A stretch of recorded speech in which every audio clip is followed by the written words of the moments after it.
It was supposed to be a fun adventure, but it turned out to be a disaster.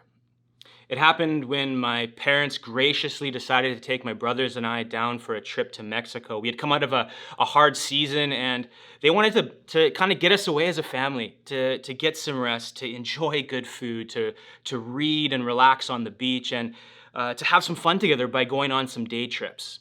And it was an amazing time, and especially those day trips, they really stick out in my mind. And we were really excited about one of those trips, which was to go on this old sailboat out onto the ocean to go snorkeling, to go deep sea snorkeling in the ocean. I mean, the only kind of snorkeling that I had ever done was in a pool or a lake. And so to have the opportunity to get into the ocean, to see up close and personal some sea life, was something that we were really excited about. And so when the day came for us to go, our excitement level was pretty high. We were ready to go and ready to spend the day on the water having some fun. And our destination was this bay that was supposed to be the place to go snorkeling in the area. And so now we're not just excited, but our expectations have been raised to a whole new level. And so we head out on this sailboat. It's a beautiful day. The wind is up, the sun is out, and we finally arrive at this bay to go snorkeling. And so we drop anchor, we get geared up, and we jump into the water. And the first thing that I remember is that, man, this water is nice. It's warm. This is going to be fun. And the second thing I remember is I'm surrounded by jellyfish. Like everywhere. Like everywhere I look, I'm surrounded by these little white jellyfish. And they look harmless, but they actually weren't. And because very quickly, as I'm floating there in the water, I'm thinking, hey, we've hit a home run. We have landed right in the middle of this school of jellyfish. And right at that moment that I thought that, the jellyfish started to sting us. And sting us again and again. And it hurt so bad. It felt like I was getting shocked, but way worse than that. And it just kept going and going. These jellyfish weren't stopping. And now I'm thinking, like, I got to get out of here. Like, but where do I go? I everywhere I look is jellyfish. And so I'm yelling, and the people in the boat are yelling, swim, swim, get out of there, get out of there. And so we start swimming. That's what we do. That's the only thing we do. But as we swim, the jellyfish start stinging us even more. They actually sting us more than when we were just floating there. But we got to keep going. So I'm swimming, continuing to get stung over and over and over. And finally, we're free. We're on the other side of this school of jellyfish, and I'm floating there in the water, and I've got welts all over my body, and I'm like, this is not what I signed up for. See, I signed up for a fun adventure, but what I got instead was a whole lot of pain. Now, that experience might feel like, or even sound like, some of our experiences with this thing called dating. We sign up to spend time with someone we're interested in. We sign up for coffee and good conversation. We sign up for fun and the adventure of getting to know someone. We sign up because we believe that this person might be the one that we've been looking for. We sign up for all that. But what we don't sign up for is the stress and the anxiety, the questions, the games, the wondering if they're going to text or they're going to call, and sometimes the hurt and the pain and the heartache that comes when a relationship falls apart. We sign up for all the good parts, the fun adventure parts of the dating, but so often we don't sign up for all the hard parts. See, dating is something that can be so good, but it so often ends up going so badly.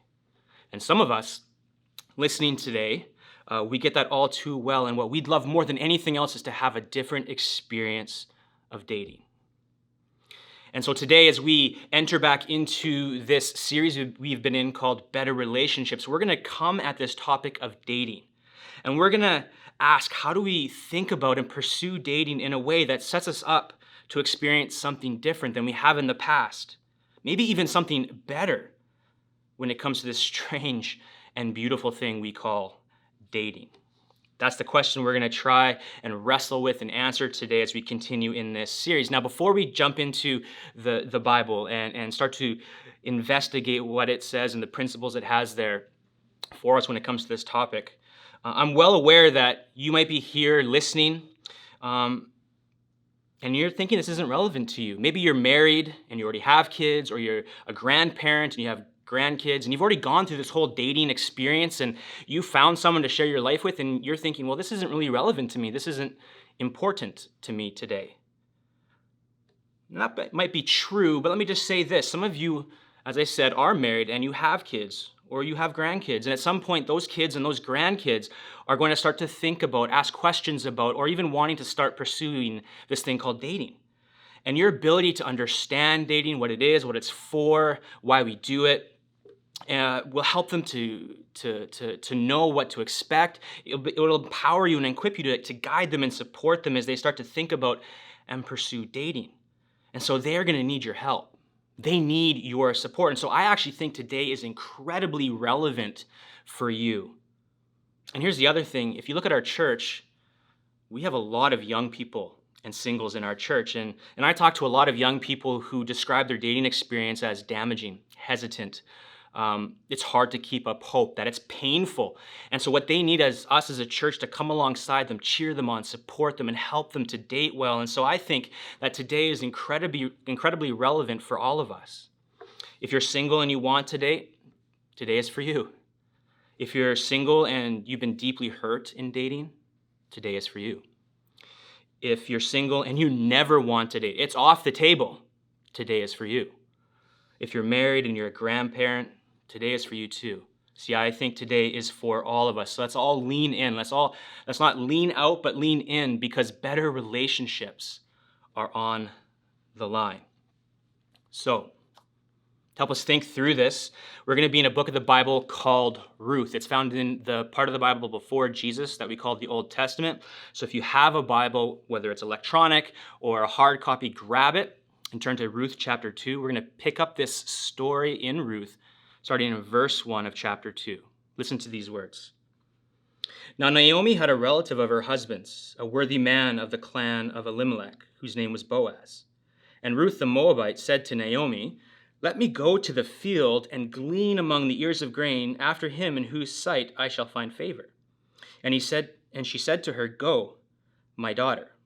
So she set out and went and gleaned in the fields after the reapers, and she happened to come to the part of the field belonging to Boaz, who was of the clan of Elimelech. And so right away, we're introduced to two main characters. There's Ruth. She's a widow. Her husband died. Her husband was Naomi's son, and he died. And so she's a widow. And when Naomi's husband died and she decided to come back to her home country, to Israel, to Bethlehem, Ruth left her life in Moab to remain with Naomi and come and live with her in her hometown of Bethlehem. And already in this story of Ruth, what we've seen is Ruth is someone with character. She's loving, she's loyal, she's kind. She is a person of character, but she's also poor. Her and Naomi have no food. They have no one to look out for them. In this culture, they are in an extremely vulnerable place. And so that's Ruth. That's her story. That's her situation. And then there's Boaz. Now, Boaz is described as he's a relative of Naomi's, and he's also described as a worthy man. In other words, what the scriptures are saying is that Boaz is a good man, that he's a man of honor and strength and character and influence and wealth. This is who Boaz is. He's a good man. He has strong character. And so you have Ruth, and then you have Boaz, two single people who love God and who have strong character. And this is the story of how they meet one another.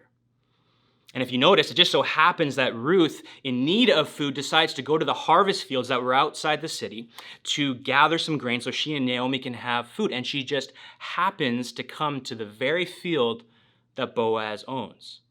She just happens to. Accident, maybe. Luck, could be. Something more, possibly. Either way, this is the moment. What happens next is the moment what the film industry calls the meet cute, the moment when two people who will eventually become a couple meet for the very first time. And we get closer to that first moment in verse 4. Look at this. And behold, Boaz came from Bethlehem, and he said to the reapers, "The Lord be with you." And they answered, "The Lord bless you." Then Boaz said to the young man who was in charge of the reapers, "Whose young woman is this?" And the servant who was in charge of the reapers answered, "She is the young Moabite woman who came back with Naomi from the country of Moab. She said, 'Please let me glean and gather among the sheaves after the reapers.' So she came, and she has continued from early morning until now, except for a short rest."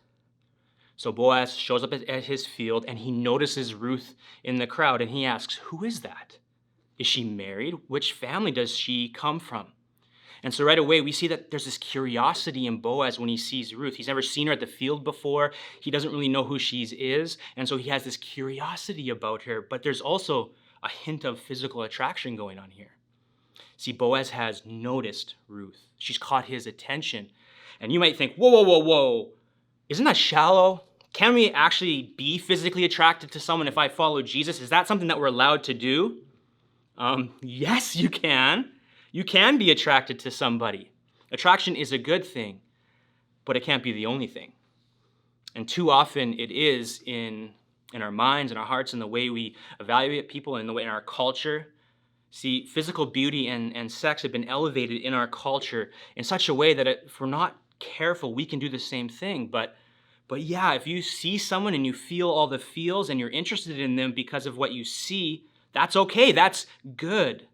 Physical attraction is a good thing. Just don't count on it as the only thing you use to evaluate whether you want to be with someone or not. And in fact, even though Boaz notices Ruth, it's so much more than her physical beauty that ultimately attracts him even more. And this comes out as we move to their first meeting, the meet cute in verse 8. Check this out. Then Boaz said to Ruth, "Now listen, my daughter, do not go to glean in another field or leave this one, but keep close to my young women. Let your eyes be on the field that they are reaping and go after them. Have I not charged the young men not to touch you? And when you are thirsty, go to the vessels and drink what the young men have drawn." And so Boaz shows up in Ruth's world and he provides her a place to gather food and water to quench her thirst. He protects her from the other young men in the fields who might try to take advantage of Ruth. And he essentially says to her, "I'm going to treat you like my own daughter and I'm going to look out for you." That's loving. That's kind.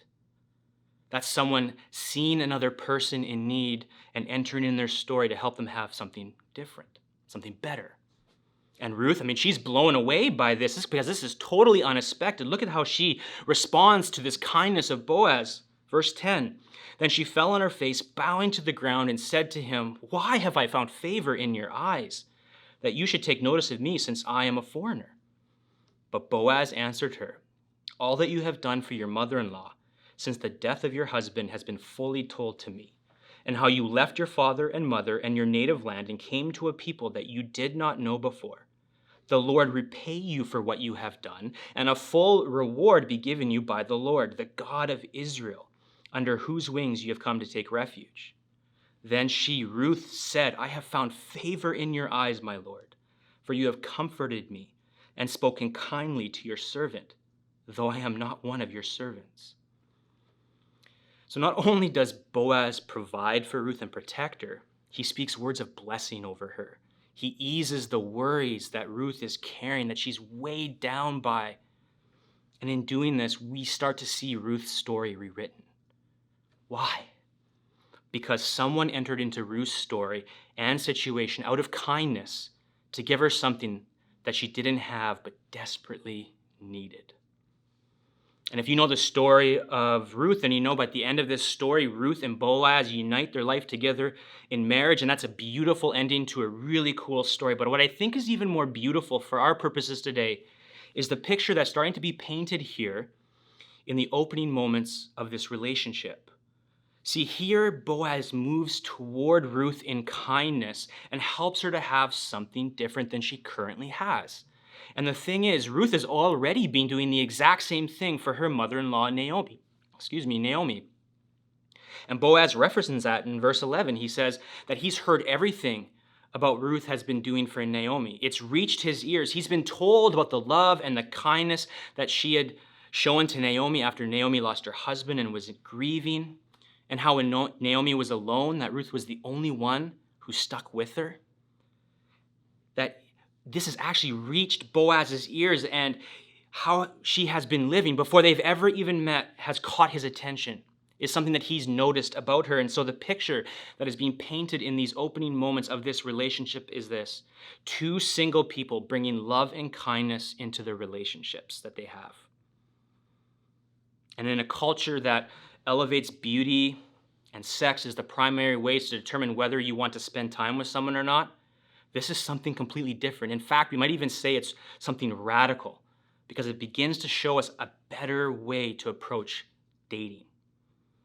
And look, you don't have to be a cultural expert to know that there are things in our culture that our culture values and ways of thinking that have emerged that impact how we think, how we live, how we see other people, and how we pursue life, even pursue dating. In fact, some myths about dating have actually emerged within our culture, and a lot of people are buying into these myths. Even if they're not even aware of it, sometimes their actions and the way they live, whether it's dating in person or it's dating online, people are living these myths out. And make no mistake, these are not just myths that are out there in culture, they're also in here, in the church as well. I see it all the time. And so if we want better dating relationships, then I think we need to kind of bring some of these myths out into the open and talk about them briefly. And that's what I want to do for the next couple of minutes as we continue to pursue thinking and approaching dating differently. And so I want to unpack two myths with you really quickly. The first one is this, that dating is about finding the one. This is the idea that out there somewhere is your missing half or your soulmate who was made to complete you. It's the belief that out of the 7 billion people alive on planet Earth, that there is one perfect person out there for you and for you alone that you are destined to be with. We see this all the time in movies. It's just ingrained within our culture. And when this myth of dating becomes something we fall into or something we believe, dating then becomes trying to find a needle in a haystack. It's this process of sifting through all the people that you come across to find the one person and one person alone that God put on the planet just for you, and the one person alone who can truly make you happy. And see, this myth is all around us, and the problem with this myth is it actually creates a lot of anxiety. Is she the one? Is he the one? Did I meet the one already and did I miss my chance? What if I get it wrong? What if I never meet the person? What if I never find them? Does that mean I'm going to end up alone? Or I'm going to be tethered to someone who is less than this one perfect person that's out there, the soulmate that God created for me? See, when these kind of thoughts swirl around in our minds, whether we realize it or not, when they do that, we never quite feel at rest, do we? Even when we're spending time with someone great, with someone that's smart and funny and caring, who loves God and is serving God, even when that happens, there's this little voice in our head that asks the question, what if? What if she's not the one? What if he's not the one? What if that person's still out there and you just have to wait a little bit longer? What if? And there's so much anxiety and fear that can come with that actually works against us finding someone or actually sticking with someone. See, if we listen to that voice or the voice gets too loud, eventually what happens is we'll either step away from a relationship that we're in because we believe the lie that unsettled feeling within our spirits means this wasn't meant to be, or we keep one foot out the door of the relationship just in case the one does show up. See, viewing dating is about finding the one creates all kind of anxiety and actually leads to a lack of commitment. And of course, we need to be discerning and wise about finding the right person to connect our life with and share our life with. But when this myth is front and center, when we fall into this myth, it's actually more harmful than it is helpful. So that's the first myth. The second myth is that dating is people shopping. And in a lot of ways, I think this is actually the more harmful myth, because this is the view of dating where you begin with the list. You know, a checklist of all the things you are looking for in a person you want to share your life with, like, hey, I want him to be tall, but not too tall. Handsome, funny, kind, good job, good income, super important. He has to be sensitive but strong, confident but also caring. Oh, and six-pack abs, huge plus. Or, I want her to be adventurous, fun, into sports, like all the things I like. Oh, and a good cook. A guy's got to eat, right? See, we all do this on some level, and please hear me, having some kind of list of what you want to be with someone is not wrong, but we also have to be so careful, because when we make a list, what we're doing is we are treating people like an item on a shopping list. We're people shopping. We're shopping for the best sex, the most attractive person, the smartest or funniest person, the person with the best future. We're shopping. I mean, there are entire dating apps that you can get on your phone that are based on this myth, like Tinder, this app you can get on your phone. where if you like a person's picture, you can swipe one way. If you don't like a person's picture, you can swipe another way. And the only criteria and basis for your decision is what they look like. It's skin deep. All the other parts of what it means to be a human being, like their stories, their dreams and their fears, what makes them laugh, what they enjoy doing, all of it gets ignored for something that is physical, is external. And I don't know, but I can't help believe that this is damaging how we think about people and how we date.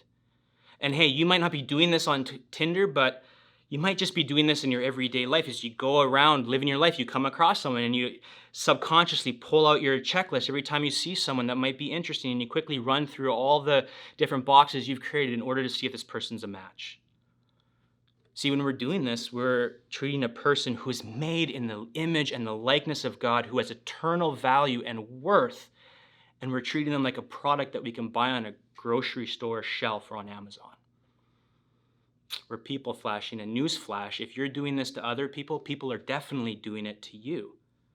You're being looked at and treated like a product, not a person. And so you might think people shopping, the view of people shopping as dating, as harmless, but it's actually really harmful. It's selling you a way of viewing people that's harmful and ultimately is so self-centered because it's all about you and what you want to get from another person. And that's a problem because when it comes to the true essence of dating, you are looking for a person to love, not a product to consume. And so if dating isn't about finding the one, and if viewing dating as people shopping isn't helping us, then what is a better way to think about and pursue dating? Well, there are a lot of ways that I could actually answer that question. There's actually too many, in fact, for me to actually lean into. So what I want to do is give us one way to think about dating that comes out of this encounter between Ruth and Boaz. And if we look at that and we build our dating lives, how we think about and how we pursue dating on this one thing, I think we will actually have better dating relationships. So if we look at the way Boaz and Ruth meet, at the heart of it is something called hesed, which is a Hebrew word which means kindness, loyal love, faithfulness, goodness, mercy, compassion. And most importantly, hesed is a quality that moves a person to act for the good of another. And in this encounter between Ruth and Boaz, what we see is hesed being lived out. We see it in action as Boaz moves toward Ruth in kindness so that she could have something good. In both the way he speaks and the way he acts, Boaz brings love and kindness into Ruth's story and situation, and in the process joins God in rewriting her story.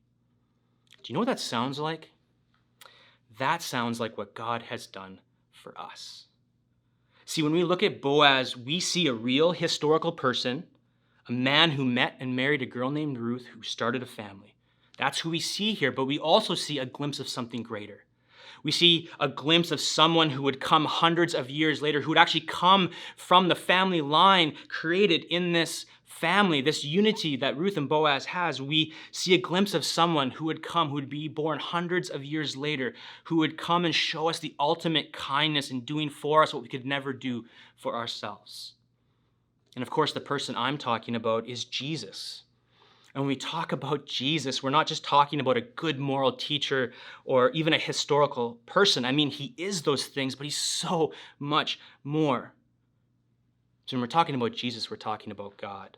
Someone who has existed for all eternity, someone who was there before the world was created, someone who created the world and crafted the solar system, who created animals and trees and fruit and people, someone who is king over the entire universe and who lived in heaven in a position of power before he left it to be a servant on earth.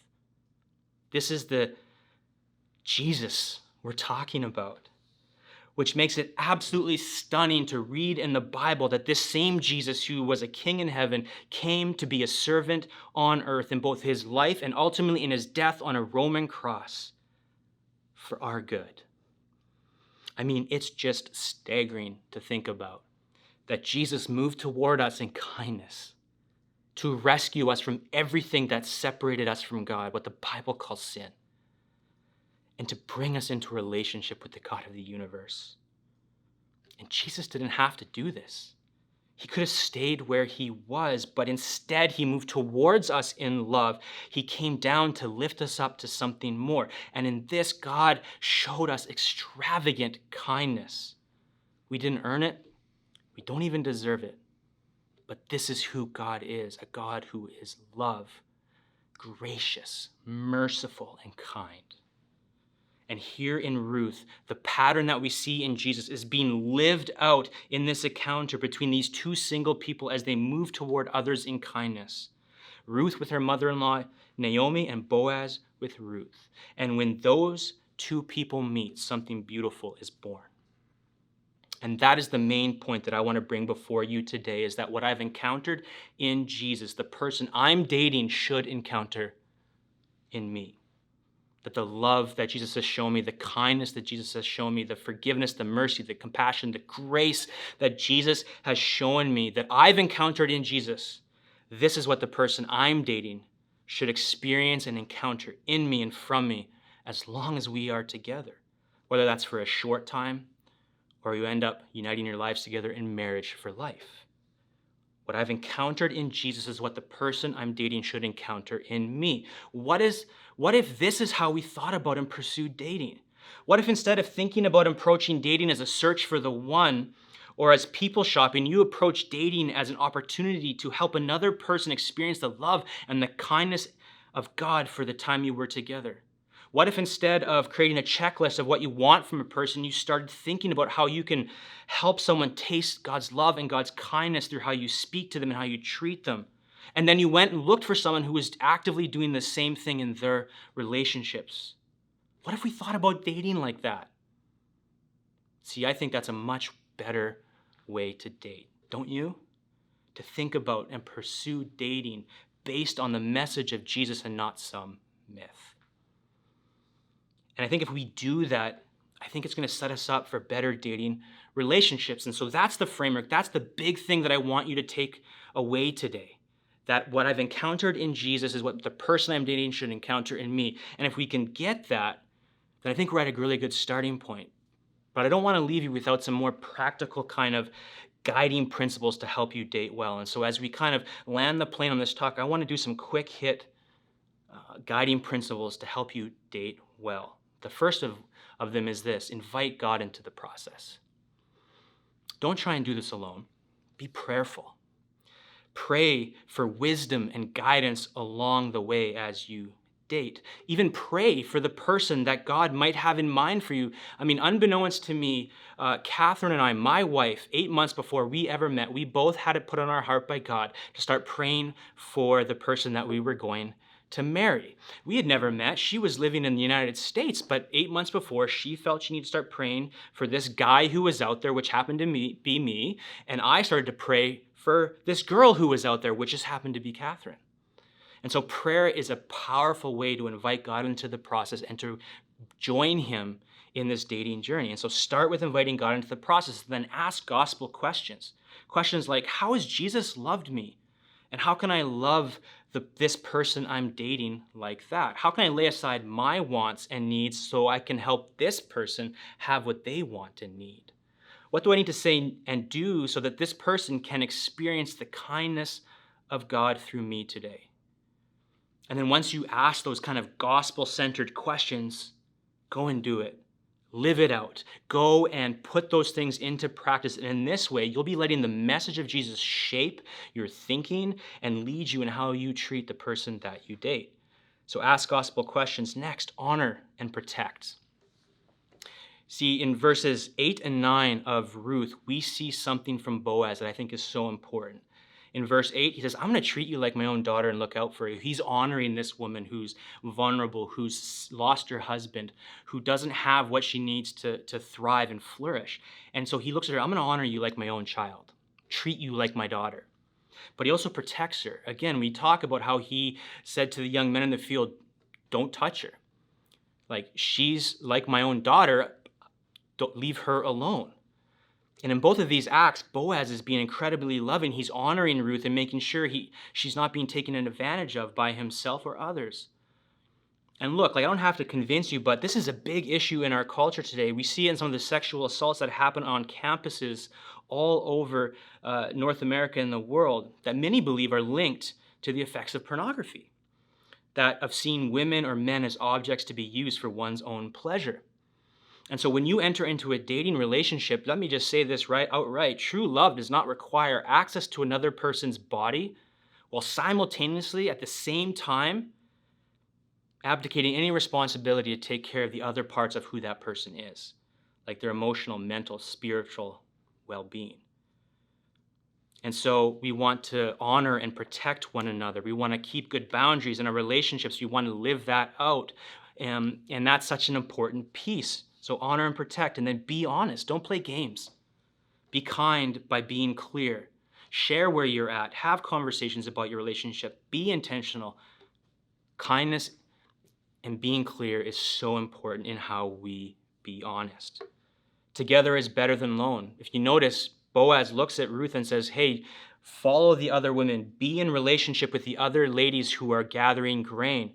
He's like, do this thing called life in community. Don't try and navigate this on your own. And I would say the exact same thing applies to dating. Don't try and date on your own. Have people around you who can speak into it, pray for you, support you, cheer you on, and help you and the person you're dating do this well. Next, take dating seriously, but not too seriously. It's this really fine balance when it comes to dating, isn't it? Like, we need to take this seriously. A lot of heartache and pain and broken marriages and families come because we haven't dated well. We've left a lot of people in our wake that we've hurt, or we've been the person that has been hurt. Like, this is something that we should take seriously. We should be discerning. We should be wise about how we do this, but we should also, on the same side of things, or the flip side of things, is not take this so seriously. Like, don't be like the guy who asked my wife out for a date in college before we had ever met. He came to Catherine after a class, asked her out on a coffee, and Kath was interested. She had seen him. She had seen how he interacted with people, and she was interested in him, and he had been kind and honest to her. So she said, yeah, let's go for a coffee. Let's explore this. And so they went for a coffee. They get the coffee. They sit down. They're taking their first sip of their lattes. And the very first question out of his mouth is, so when you're married and you have kids, do you think you're going to want to stay home, or do you think you're going to want to go back to work? First question out of the gate. Not, hey, so tell me about your life. What's your family like? What's your dreams about? What are you taking in school? It was this question that had such weight and such gravity to it, a question that maybe you'd want to ask just a little bit down the road, not the first question out of your mouth. Now, I'm not complaining because I benefited from this, and so, bro, wherever you're at, thank you so much. But seriously, like, dating can be fun.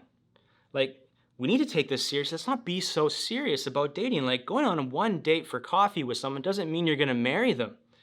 It's about getting to know somebody. It's about getting to see if they're a good fit, if you're excited about them.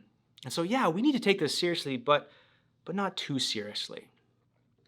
And so those are some principles that can kind of help you as you think about and pursue dating. But what I want us to leave with is that it is possible, with the help of Jesus, to think about and pursue dating differently, to actually have a better experience of dating.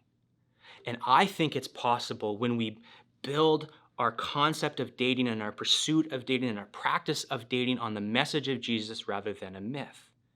And so I believe in you, and I believe that when we put these things into practice, we will, with the help of God, minimize the pain and maximize our chance to have better dating relationships.